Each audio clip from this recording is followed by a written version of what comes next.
taking forever. Alright, cool. So now we got to take this image and we got to stick it inside here. So a nice way to kind of figure stuff out if you got a Photoshop files you got to work from is that you can take the original Illustrator template, select the items that you want for reference points. I'm just going to select the outside and the inner ring, copy it, go back to Photoshop, and I'm just going to paste this stuff as a shape layer, and hopefully it shows up. There we go. And that is going to paste it directly in the center of this document, which is super cool. So now you've got reference points here.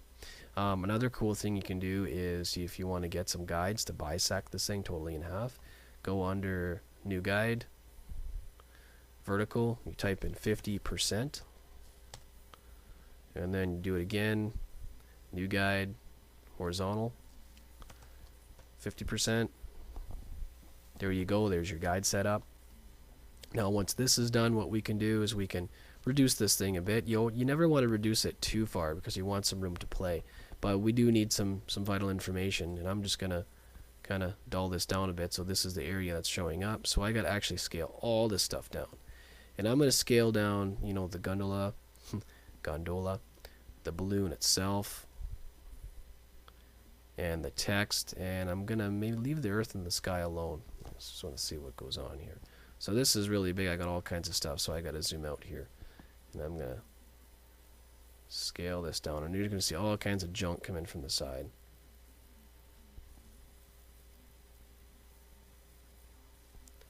Yeah, that's pretty good.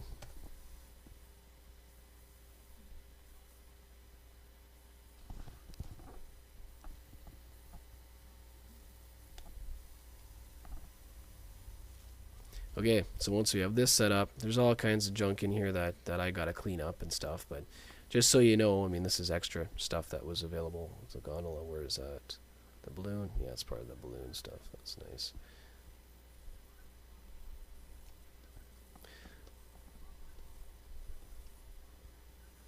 So, I mean, you'd want to go in and like clean all this stuff up. Actually, I'm gonna do that right now because I have to.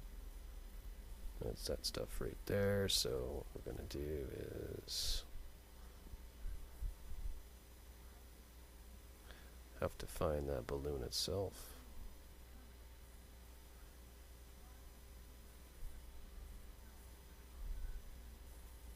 There it is. So I got that selected. This is just, you got to clean stuff up, right? So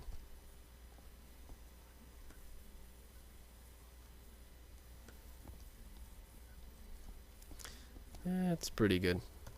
That's what we need. It's cleaned up. And it's okay to have stuff run off the sides because, again, we're just going to be conforming this to a circular picture box.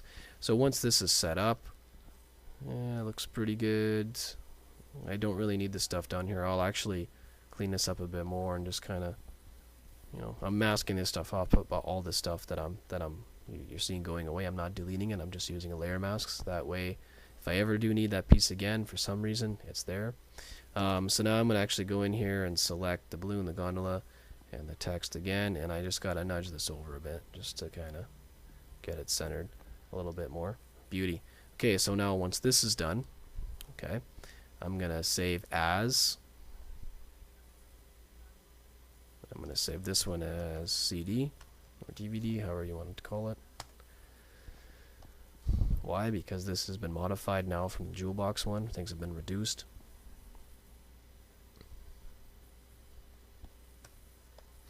Okay, now I gotta go in here and open up. Frustrating. Open up the CD.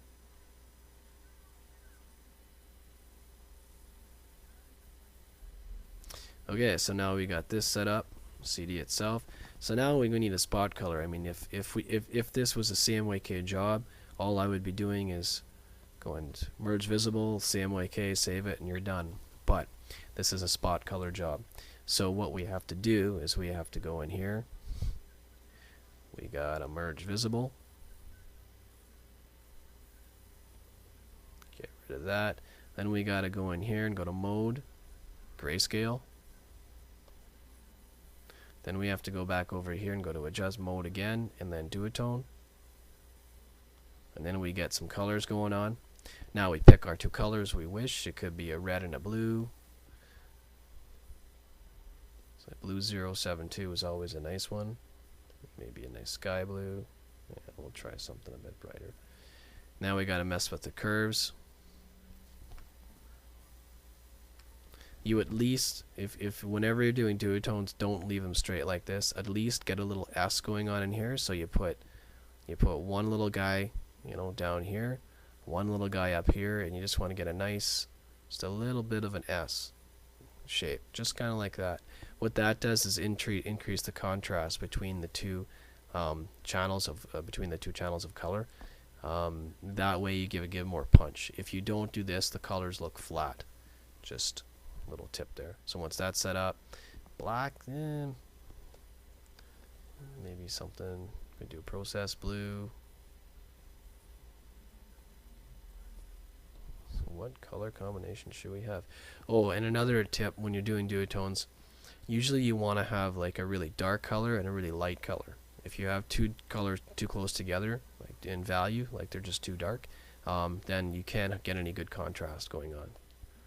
So what I'm going to do is, you could just do black and white or blue. Let's make it a monotone.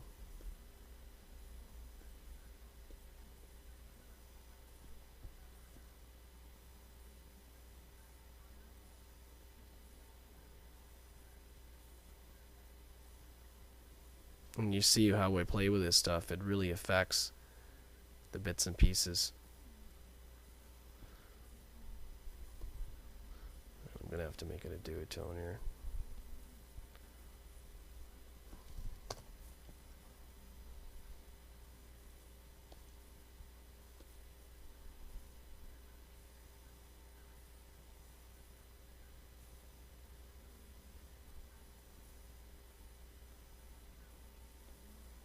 That's pretty cool.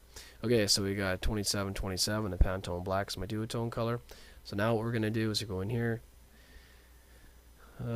save as, flat,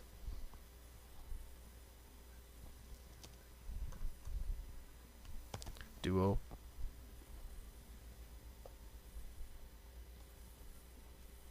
Okay, once that's done, now I'm going to go back into InDesign. I got all this stuff set up. Go to my images. I already got my circular drawn. Go into example 1, wherever I saved everything. There's my duotone. Pow. Now we just got to place it however I want it.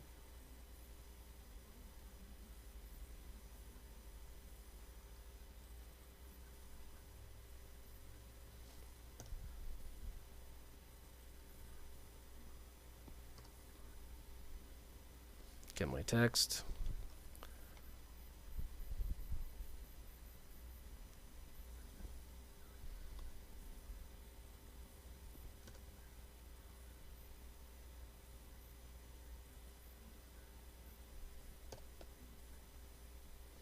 There you go. Easy peasy. And that's what you get. And of course, you know, this stuff up here, text, you could do like, you know, copyright information.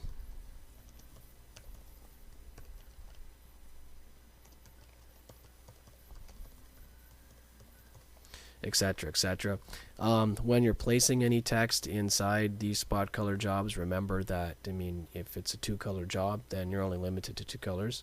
The fact that there's white in here means that you actually have 3 colors. You've got the blue and the black that we made in Photoshop, plus you've got the white ink that has to go down to make, you know, the white show up. So just be wary of that stuff. So you can go in here, for example, and then make that paper and that kind of stuff. And there you go. And make sure to spell check everything, please.